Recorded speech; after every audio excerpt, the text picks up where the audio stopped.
Ahoj, já vás všichni zdravím u nového videa a budou to hotové obrázky za měsíc duben.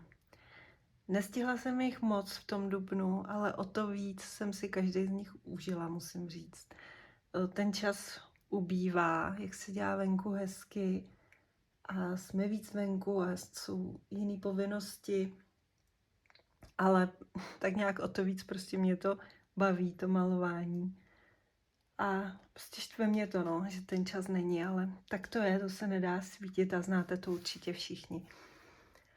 Nevadí, podíváme se, co jsem zvládla v dubnu vymalovat.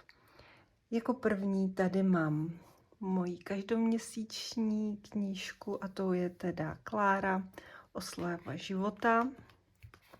A zvládla jsem tu tak, jak bylo v plánu, tady tu dvoustranu. Bylo to prostě parádní, strašně jsem si to užila, tady to malování. Fakt každou jednu věc na tom obrázku jsem si užívala a hrozně mě to bavilo. Je to malovaný polychromoskama s tím, že někde jsou na podklad akvamárkry a někde jsou taky použitý pitpeny. Ale už vůbec nevím, určitě na ty větší plochy budou ty akvamárkry, na drobnosti pitpeny. Ale už fakt nevím, no. Pak je tady teda bílá, to bude asi poska na ty detaily. Se podívám, to tady ani nemám napsaný, ale bílá poska nebo akrylovka nějaká, nevím už. Jinak tady nic nevidím se třpitit. A takže to bude takhle všechno. Hodně mě bavil ten obrázek. Fakt jsem ráda, že mám další dvoustranu v Kláře hotovou. A bylo to super. Mám z toho radost. Tak, to je Klárka. A další každoměsíční je teda tady ta Rita. A tady budu asi chvilku listovat. Ne. Tady mám tuhle tu dvoustranu. Je malovaná Castle Art Saplís. Já jsem úplně, když ten obrázek vidím, tak se mi vybaví. Já jsem jí měla tuhle omálku s sebou, když jsem byla s dcerou na přijímačky, takže jsem ji odevzdala ve škole a sedla jsem si prostě do kavárny, takový příjemný, a tam jsem si celý dopoledne malovala tenhle ten obrázek. A měla jsem sebou právě Castle Art, já mám tu 72 kusovou sadu v penále, takže taková menší sada, měla jsem ji tam v té kavárně a kreslila jsem si. Čekala jsem, až holka dopíše. No, takže úplně ty myšlenky se mi vrací. No a potom doma jsem ho dokončovala už teda potom a byly tu někde použitý ještě zase taky polychromosky a zase akvamárkry a to na pozadí je suchá křída. Bílá gelovka nebo poska je tu taky někde, vidím. A jsou tady i použitý stříbrná a zlatá, ne, asi jenom ta stříbrná gelovka, nebo tady nějaká ještě jiná blejskavá na ty nějaký detaily, na hvězdičky a tak. Takže na tenhle obrázek mám fakt jako pěknou vzpomínku. Vrací se mi ty myšlenky. No. Tak a potom jsem tu teda zvládla ještě tuhle tu dvoustranu. A to jsme zase naopak byli s holkama s baletem na soutěži, takže ten jsem si vezla tam. Tam ale moc času teda kreslit nebylo, protože byla banda ženských, takže na to nedošlo, takže jsem kreslila jenom chvilku v autobuse, ale taky tu vzpomínku tam na to mám, že jsem byla s tou dcerou a s kámoškama prostě na soutěži. No. A tohle teda jsou polychromosky taky. Aquamarkery Pit Penny. No, nevím kde, co. A myslím si, že to je všechno, no. Zase bílá poska na dodělání. Jo, a tady je teda třpitivá ta, nevím, jestli to vidíte. Ty písmenka jsou tím přejetý. A tady nějaký malý detaily. Jsou to ty bezbarví třpitky. Jak ono se to jmenuje? Já vám to ukážu. Tady ta Wing of Stella. Teď mi to naskočilo. Tohle ta bezbarvá třpitka. To je super. Mám jí hrozně dlouho a nevysychá, pořád pracuje pěkně. Tak. To byl můj počin v Tereze.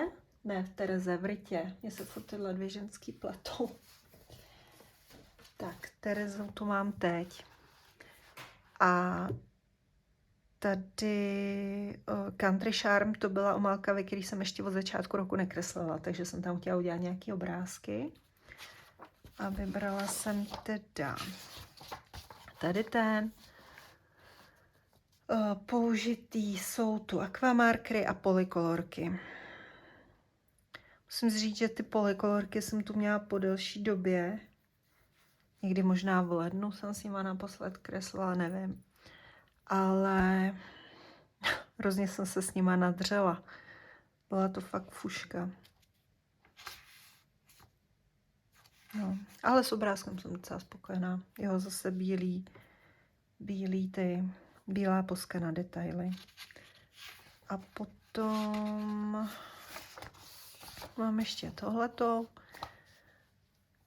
A tady jsou použitý. Tady na tu zeleň jsou to akrylový fixy.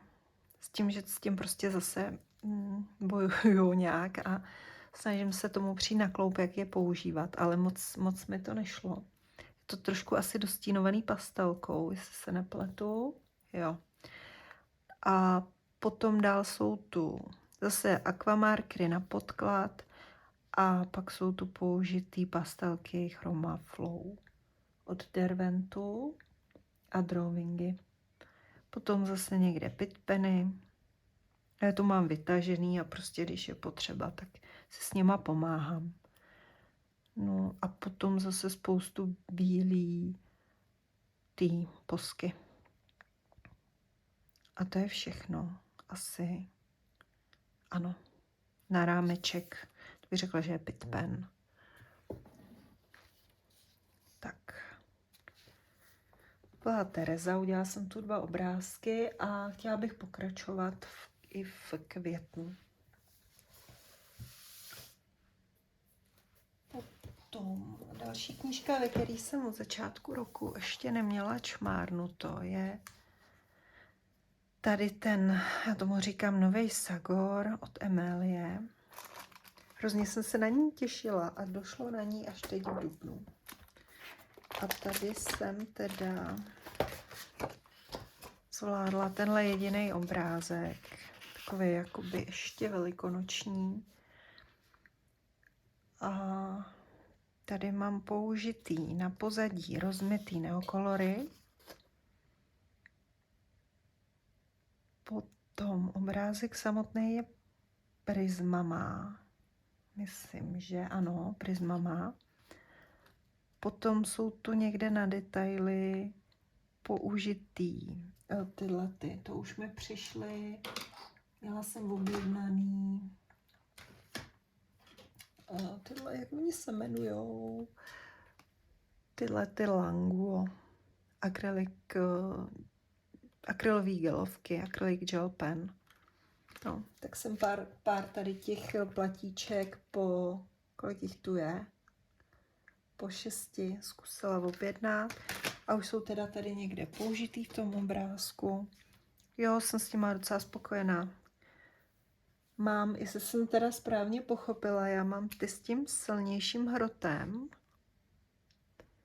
Pak by měly být ještě nějaký se slabým hrotem. A to nevím, tyhle jsou ty plus. No.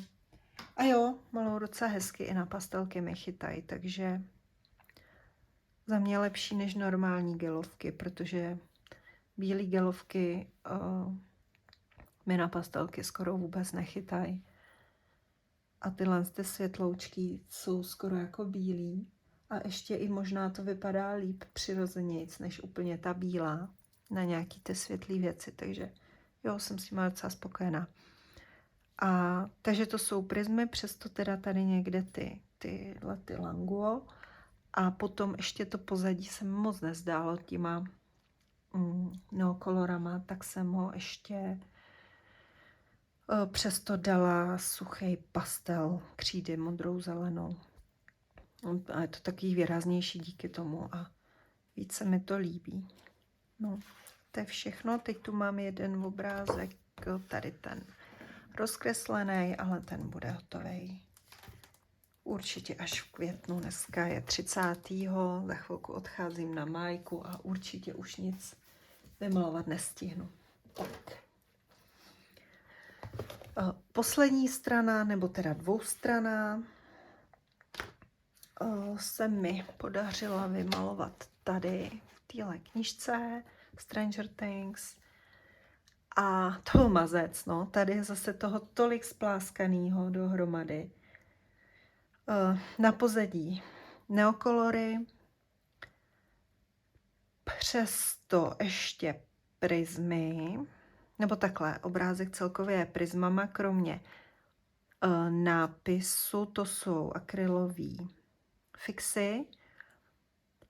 Pozadí jsou teda prismy přes ty neokolory, ale jsou takový, já jsem je záměrně úplně neblendila, aby tam byl takovej ten trošku, já nevím, jak to říct, takový jakoby ten syrovej nádech, takový ten drsnej, trošku jako hrubá omítka, nebo já nevím, prostě zeď.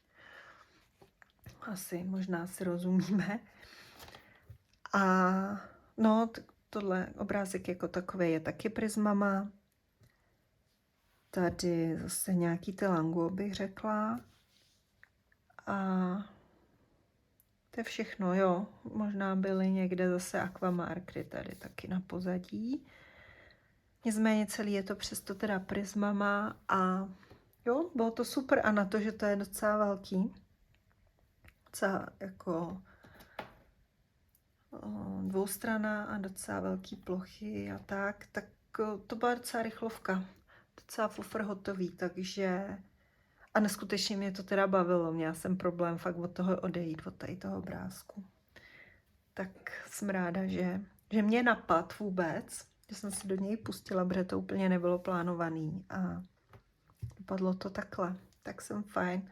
Tak jsem ráda, že tu mám další počin, no.